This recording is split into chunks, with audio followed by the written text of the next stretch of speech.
आज मैं आपको ये क्वेश्चन 6 जो है ये सॉल्व करके बताऊंगी। और ये जो क्वेश्चन 6 है ये मैंने क्लास 9th की मैथ्स के सीबीएसई की ओसवाल सैम्पल पेपर की बुक से लिया हुआ है और चैप्टर का नाम है सर्कल्स। ठीक है, तो और ये क्वेश्चन जो है बोर्ड टर्म 2 2012 सेट 5 को आ चुका है। क्वेश्चन क्या बोल रहा है, a chord of a circle is equal to the radius of the circle, find the angle subtended by the chord at the point on the minor arc and also at the point on the major arc. ठीक है, तो चलिए इस question को हम लोग समझते हैं। इस क्वेश्चन में क्या कहा जा रहा है कि इसमें एक सर्कल की बात हो रही है। ठीक है ना, क्या बात हो रही है सर्कल की, तो सबसे पहले हम सर्कल बना लें। ये रहा सर्कल, सर्कल है तो सेंटर है यहाँ पर। ठीक है, ये सेंटर हो गया ओ। अब यहाँ पे कह रहा है कि हमने सर्कल बना लिया, उसके बाद कह रहा है कॉर्ड, तो इस सर्कल में कॉर्ड भी है। ठीक है ना, तो कॉर्ड आप यहाँ भी बना सकते हैं, ऐसे भी बना सकते हैं कॉर्ड, ये भी कॉर्ड है, केवल एक ही कॉर्ड बनाना है। या तो फिर आप ऐसे भी कॉर्ड बना सकते हैं। ठीक है, ये भी कॉर्ड हो सकता है, या तो फिर इन दोनों को छोड़ के आप ऐसे भी कॉर्ड बना सकते हैं, या फिर ऐसे भी बना सकते हैं। ठीक है ना, मतलब कई तरीके से कॉर्ड आप यहाँ सर्कल में बना सकते हैं। ठीक है ना, जैसे अगर मैं आपको अलग से समझाना चाहूँ, जैसे मान लीजिए सेंटर ओ है, यहाँ पे कॉर्ड की बात हो रही है ना, तो ये सेंटर सर्कल है तो सेंटर होगा, तो कॉर्ड ऐसे भी बन सकता है, ये भी तो कॉर्ड है। या तो फिर कॉर्ड आपका ऐसे भी बन सकता है, ये भी कॉर्ड है। या तो फिर कॉर्ड आपका ऐसे भी बन सकता है, या तो फिर कॉर्ड आपका ऐसे भी बन सकता है, कई तरीके से कॉर्ड बन सकता है। ठीक है, तो मैं यहाँ पर जो डायग्राम कॉर्ड लेकर चलूँगी, मैं इस तरीके से लेकर चलूँगी। ठीक है ना, आप चाहे ऐसे बनाए, चाहे ऐसे बनाए, चाहे ऐसे बनाए, आंसर आपका सेम आएगा। ठीक है, तो चलिए मैं यहाँ पर सर्कल बनाती हूँ। ये रहा सर्कल और ये सेंटर ओ है। ठीक है ना, तो यहाँ पर मैंने कॉर्ड ये वाला लिया, ये कॉर्ड है, यहाँ पर मैं ले देती हूँ ए बी। ठीक है, ये कॉर्ड हो गया। अब यहाँ पे क्या बोल रहा है, a chord of a circle is equal to the radius of the circle, मतलब कि ये जो कॉर्ड ए बी है ना, ये कॉर्ड ए बी जो है सर्कल के रेडियस के बराबर है। तो देखिए ये सेंटर ओ है, ये सेंटर ओ है ना, तो देखिए सेंटर ओ से अगर हम यहाँ ए पर अगर ये ओ ए ज्वाइन करें, हम ये ज्वाइन तो कर सकते हैं ना भाई, क्योंकि ओ ए क्या होगा, ये ओ ए रेडियस ही तो है। उसी तरह से ये ओ बी को भी अगर हम ज्वाइन कर दें यहाँ पर इस तरीके से, तो ये ओ ए और ओ बी क्या है, रेडियस ही ना है। तो यहाँ पर हम क्या लिखेंगे, ओ ए, पहले तो रेडियस बताइए, ओ ए और ओ बी क्या है, रेडियस है, ये क्या है, रेडियस है। अब अकॉर्डिंग टू क्वेश्चन में ये कह रहा है कि जो सर्कल का जो कॉर्ड यानी कि ए बी, वो क्या है, सर्कल के रेडियस के बराबर, is equal to the radius of the circle. यानी कि ये जो ए बी है, ये ए बी कॉर्ड जो है ये रेडियस के बराबर, यानी कि हम ऐसे लिख सकते हैं ना, A B is equal to O A is equal to O B, लिख सकते हैं कि नहीं, क्वेश्चन में जैसे बोल रहा। ठीक है, ये हो गया। अच्छा, यहाँ पे ए बी क्या है, कॉर्ड है, A B is a chord. ठीक है, ये लिख दिया मैंने। अब आगे देखिए क्या बोल रहा है, find the angle subtended by the chord at a point on the minor arc and also at a point on the major arc. यहाँ पे हमें ये बोल रहा है कि कॉर्ड की वजह से यहाँ पर माइनर आर्क एक पॉइंट माइनर आर्क पे किया गया है और दूसरा पॉइंट मेजर आर्क पे किया गया है। तो उस कॉर्ड को लेकर के जो एंगल माइनर आर्क पे बनना है और जो एंगल मेजर आर्क पे बनना है, वही एंगल हमें यहाँ पर फाइंड करना है। हमें यहाँ पर दो एंगल निकालना। देखिए क्या क्या कह रहा है, देखिए माइनर आर्क और मेजर आर्क किसे कहते हैं। आपका कॉर्ड ये है, केवल कॉर्ड पे ध्यान दीजिए, कॉर्ड और सर्कल पे, ये रेडियस फिलहाल भूल जाइए। ठीक है, तो ये कॉर्ड है ए बी, तो माइनर आर्क किसे कहते हैं, तो देखिए ये कॉर्ड है, इस कॉर्ड के नीचे देखिए और इस कॉर्ड के ऊपर देखिए। तो जैसे कि अगर मैं आपको समझाना चाहूँ, देखिए ऐसे समझा रही हूँ मैं। मान लीजिए ये कॉर्ड है ना ए बी, ये रेडियस मैंने अभी हटा दिया है, ये ओ ए और ओ बी हटा दिया। हाँ, सेंटर आप यहाँ बना सकते हैं, रेडियस वाली लाइन मैंने हटा दिया। तो मेजर आर्क और माइनर आर्क किसे कहते हैं, देखिए ये जो कॉर्ड है, ये सर्कल को दो पार्ट में डिवाइड किया है ना, तो कॉर्ड के नीचे वाला जो पोर्शन है, ये आप देख सकते हैं कॉर्ड के नीचे वाला पोर्शन में एरिया बहुत कम दिख रहा है ना, तो ये रीजन होता है माइनर आर्क। ये क्या होता है, माइनर आर्क। आर्क किसे क्यों कहा गया, ये देखिए ये आर्क बन रहा है ना, माइनर आर्क। ये कॉर्ड है और माइनर आर्क, ये माइनर मीन्स छोटा, कम। तो इस कॉर्ड को लेकर के ये वाला जो रीजन है माइनर आर्क, इसको लेकर के ये रीजन बहुत कम है, इसलिए इसका नाम माइनर आर्क बोला गया। अब इसी कॉर्ड को लेकर ऊपर वाला जो पार्ट है, ये वाला रीजन, ये वाला, ये तो ये जो होता है ना, यहाँ से लेके देखिए ये तो माइनर आर्क है, यहाँ से लेकर ये तक। यहाँ पे मैं लिख दूँ ए एक्स बी, ये पॉइंट को मैंने यहाँ रख दिया ए एक्स बी। तो ये ए एक्स बी क्या है, माइनर आर्क। आप देख सकते हैं ये कम दिख रहा है, बिल्कुल इसकी लेंथ कम है, माइनर आर्क। मेजर आर्क किसे कहेंगे, ये कॉर्ड है, कॉर्ड को लेकर मेजर आर्क ये यहाँ से शुरू कीजिए, ये वाला पोर्शन, ये इसको यहाँ पे पॉइंट में दे दो, यहाँ पर वाई, तो ये ए वाई बी, इसको कहते हैं मेजर आर्क, मेजर आर्क की। तो इस कॉर्ड को लेकर के और ये मेजर आर्क को लेकर ये रीजन देखिए यहाँ पर ये ज़्यादा बड़ा रीजन दिख रहा है कि नहीं, तो इसको कहते हैं मेजर आर्क।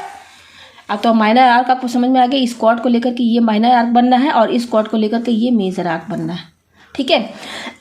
तो यहाँ पे ये कह रहा है कि हमें एंगल बताना है कि सबसे पहले तो यहाँ पर ये कह रहा है कि find the angle subtended by the chord at a point on the minor arc. यहाँ पर तो पहले पॉइंट आपको माइनर आर्क और मेजर आर्क पे लगाना है।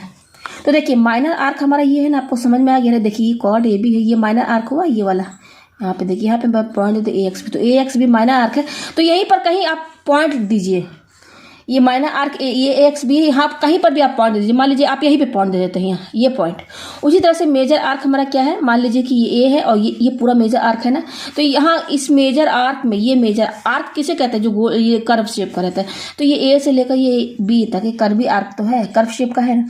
तो इसमें कहीं पर भी आप कोई पॉइंट दे दीजिए। मान लीजिए मैं यहाँ दे देती हूँ। उसी तरह से माइनर आर्क में मैंने यहाँ पॉइंट दे दिया, यहाँ इस पॉइंट का नाम मैं यहाँ वाई दे देती हूँ, ठीक है ना। तो अब ये कह रहा है कि जो पॉइंट हमने माइनर आर्क और मेजर आर्क में दिया है, तो कॉर्ड को लेकर के, अब ये कॉर्ड हमारा क्या ए बी है, ए बी है ना। तो कॉर्ड यहाँ देखिए ए से लेकर ये एक्स, अब इस पॉइंट को कॉर्ड के पॉइंट से जोड़िए। कॉर्ड का ये पॉइंट ए है तो यहाँ जोड़िए ये। उसी तरह से ये पॉइंट बी है तो इसको जोड़िए यहाँ पर ये इस तरीके से ये रहा। ये देखिए सर्कल नहीं बना, यहाँ ये जोड़ दिया। उसी तरह से ये पॉइंट वाई है जो कि मेजर आर्क पर है, तो कॉर्ड का पॉइंट ए है ना, तो जोड़िए, इसको ज्वाइन कीजिए। ये ज्वाइन किया, फिर उस तरह से बी से भी ज्वाइन कीजिए, ये ज्वाइन किया। तो हमें क्या एंगल निकालना है, हमें ये एंगल और ये एंगल फाइंड करना है। यही हमें एंगल बताना है, यानी कि एंगल ए वाई बी ये हमें फाइंड करना है। और ये पॉइंट कहाँ है, ये पॉइंट मेजर माइनर आर्क पर है और ये मेजर आर्क पर है। और कॉर्ड को लेकर के जो एंगल बनना है, देखिए ये ए बी कॉर्ड को लेकर के यहाँ पे एंगल ये बनना है। फिर उस तरह से इस ए बी कॉर्ड को लेकर एंगल यहाँ बनना है। तो यही दो एंगल हमें यहाँ फाइंड करना है। तो ये हो गया ए एक्स बी, ये दो एंगल हमें यहाँ पर फाइंड करना है। ये हो गया यहाँ पर। अब चलिए हम लोग इस क्वेश्चन को सॉल्व करते हैं। तो इस क्वेश्चन को सॉल्व करने के लिए दो चीज़ें यहाँ पर यूज़ होंगी, उन्हीं की हेल्प से ये क्वेश्चन जो है सॉल्व होगा। देखिए पहला इक्विलेटरल ट्रायंगल प्रॉपर्टी यूज़ होगा, ठीक है। दूसरा एंगल सबटेंडेड, ये थ्योरम है, आपने पढ़ा होगा ये थ्योरम सर्कल में। Angle subtended bye an arc at the centre is twice the angle at the remaining circle. तो देखिए पहला वाला क्या है, इक्विलेटरल ट्रायंगल प्रॉपर्टी। तो इसकी प्रॉपर्टी कैसे यूज़ होगी, जैसे मान लीजिए ट्रायंगल है, इसको इक्विलेटरल ट्रायंगल कब कहते हैं, इक्विलेटरल ट्रायंगल किसे कहते हैं, जिसके तीनों साइड इक्वल हो। मतलब कि मान लीजिए ए है, ये बी है और ये सी है, तीनों साइड यानी कि ये इक्वल, यानी कि A B equal to B C equal to A B equal to B C equal to A C. ये तीनों साइड इक्वल जो रहेगा तो उस ट्रायंगल को क्या कहते हैं, ट्रायंगल का अगर तीनों साइड इक्वल है तब वो इक्विलेटरल ट्रायंगल होता है। और जब इक्विलेटरल ट्रायंगल हो जाएगा तो एंगल भी आप जानते हैं कि तीनों एंगल कितने कितने के हो जाते हैं, 60-60 के हो जाते हैं। जहां आपको कोई ट्रायंगल दिखे जिसका तीनों साइड इक्वल है तो तीनों एंगल 60-60 के होंगे। ये प्रॉपर्टी है, तो ये प्रॉपर्टी यहाँ यूज होगी। दूसरा ये वाला है angle subtended bye an arc at the centre is twice the angle at the remaining circle. तो ये थ्योरम है, इस थ्योरम की हेल्प से ये थ्योरम क्या कह रहा है कि मान लीजिए कोई सर्कल है और यहाँ से पॉइंट है ओ, ठीक है। अब यहाँ पे पॉइंट है तो इस पॉइंट को लेकर के मान लीजिए यहाँ पर अगर आपको इस तरीके से कहीं पे शेप दिखता है, इस तरीके से मान लीजिए ए है, ये बी है और ये सी है। तो angle subtended bye arc at the centre, मान लीजिए कि हमने यहाँ पर ये आर्क लिया है ए बी, ये ए बी आर्क है और इस ए बी आर्क को लेकर के यहाँ सेंटर पे ये आर्क हमने ए बी चॉइस लिया और फिर ए से यहाँ पर ए और ओ ज्वाइन किया सेंटर पर। तो ये एंगल जो होगा इस आर्क ए बी को छोड़ करके बाकी जो पोर्शन बच रहा है सर्कल का वहाँ पर ये पॉइंट ले लिया और फिर इसी आर्क से ये एंगल बनाया, ये एंगल। तो ये थ्योरम ये कहता है कि जो एंगल ए ओ बी जो होगा, ए ओ बी ये twice of angle A C B होगा। ये इस थ्योरम का मीनिंग यही है। अगर कहीं पर भी आपको इस तरीके का शेप नज़र आए इस तरीके से, ठीक है ना, तो ये एंगल ए ओ बी मतलब ये जो एंगल होता है ना, इस वाले एंगल का ट्वाइस होता है। Angle A O B equal to twice of angle A C B. तो ये दो यूज होंगे। तो चलिए यहाँ इसको सॉल्व करते हैं। तो देखिए क्वेश्चन में क्या कह रहा था कि कॉर्ड ए बी जो है सर्कल के रेडियस के बराबर है, ये हम लेकर आए थे। तो आप ट्रायंगल ओ ए बी देखिए, ओ ए बी, ओ केवल मैं यही बना रही हूँ, ओ ए और बी, भाई ओ ए बी है ना। तो क्वेश्चन के हिसाब से हम क्या लेकर आए थे कि जो ए बी है कॉर्ड सर्कल के रेडियस यानी कि ओ ए और ओ बी के बराबर है, यही ना, ये लेकर आए थे ना। यानी कि ये साइड इक्वल है, तो ये प्रॉपर्टी यूज होगी। तीनों साइड इक्वल है मतलब कि ये इक्विलेटरल ट्रायंगल हुआ, यानी कि हम लिख सकते हैं triangle AOB is an equilateral triangle. क्यों? क्योंकि AB जो है OA और ये तीनों साइड इक्वल है। ठीक है, गिवन है, क्वेश्चन में ही कह दिया है, ये लिख दिया हमने। तो जब तीनों साइड इक्वल हैं तो ये एंगल 60 हुआ, ये एंगल 60 हुआ, ये एंगल 60 हुआ। ठीक है, तो हमको केवल ये वाले एंगल से मतलब है, इस वाले एंगल, ये तो एंगल 60 है लेकिन इसका यूज नहीं है। तो यानी कि यहाँ पर देखिए ये साइड इक्वल हो गया, तो ये एंगल 60 हुआ ना, तो ये भी 60 हुआ, ये भी 60 हुआ, पर इसकी यूज़ नहीं है, केवल मैंने यहाँ पर 60 लिख दिया। तो ये एंगल 60 हमें पता चल गया, हमें निकालना भी नहीं पड़ा। क्यों? क्योंकि हमने यहाँ पर इक्विलेटरल एंगल की प्रॉपर्टी यूज़ कर दी, क्योंकि तीनों साइड इक्वल है यहाँ पर। ये तो ये 60 सब हो गया, ये 60 आ गया। ठीक है, अब देखिए यहाँ पर, अब यहाँ पर देखिए, यहाँ पर ये वाला थ्योरम यूज़ होगा, ये वाला दूसरा वाला। तो आप यहाँ देख सकते हैं कि ये वाला जो एंगल है, एंगल AOB, यहाँ पे लिखिए एंगल AOB, ये क्या होगा? ट्वाइस ऑफ एंगल AYB होगा कि नहीं? देखिए बिल्कुल ये वाला डायग्राम इससे मैच कर रहा है ना, बिल्कुल सेम है ना। तो ये एंगल जो होगा AOB, इसका ट्वाइस होगा कि नहीं? ट्वाइस ऑफ एंगल AYB होगा ना, होगा ना, ये हो गया यहाँ पर। तो एंगल यहाँ से हम क्या निकालेंगे? ये वाला एंगल निकाल लेंगे, ये एंगल आ जाएगा। कैसे? देखिए AOB कितना है, एंगल AOB 60 है, 60 है ना, तो यहाँ पे इसकी जगह हम 60 लिखेंगे तो 60 डिग्री है। ट्वाइस, ये ट्वाइस ऑफ एंगल AYB, इनके बीच में इंटू का साइन है, ऐसे लगा दीजिए आप। तो यहाँ से आप AYB निकाल लीजिए। कैसे? ये 2 इंटू में इधर आएगा तो इसके डिवाइड में चला जाएगा, यानी कि 60 डिग्री, ये 2 इधर डिवाइड में आ गया, तो ये एंगल AYB आ जाएगा हमारा। तो कितना आया? 2 30 जा 60, यानी कि हमारे पास एंगल AYB कितना आया? 30 आ गया। तो ये एंगल देखिए आ गया ना 30। तो एक एंगल निकल गया हमारा, ये देखिए एक एंगल ये निकल गया हमारा। अब हमको ये एंगल चाहिए ना। अच्छा, अब यहाँ पे देखिए ये एंगल कैसे निकलेगा। तो आप यहाँ पे देख सकते हैं कि जो हमारा AXBY, ये देखिए AXBY एक क्वाड्रिलेटरल है कि नहीं? AXBY, और क्वाड्रिलेटरल में 4 वर्टेक्स हैं, AXB कॉर्नर, ये हो गया, ये हो गया, ये हो गया, ये हो गया, ये चारों कॉर्नर आपका सर्कल पे टच कर रहे हैं ना। तो ये किस टाइप का क्वाड्रिलेटरल हुआ? Cyclic quadrilateral. साइक्लिक क्वाड्रिलेटर किसे कहते हैं? जैसे क्वाड्रिलेटर किसे कहते हैं? जिसके 4 साइड हो।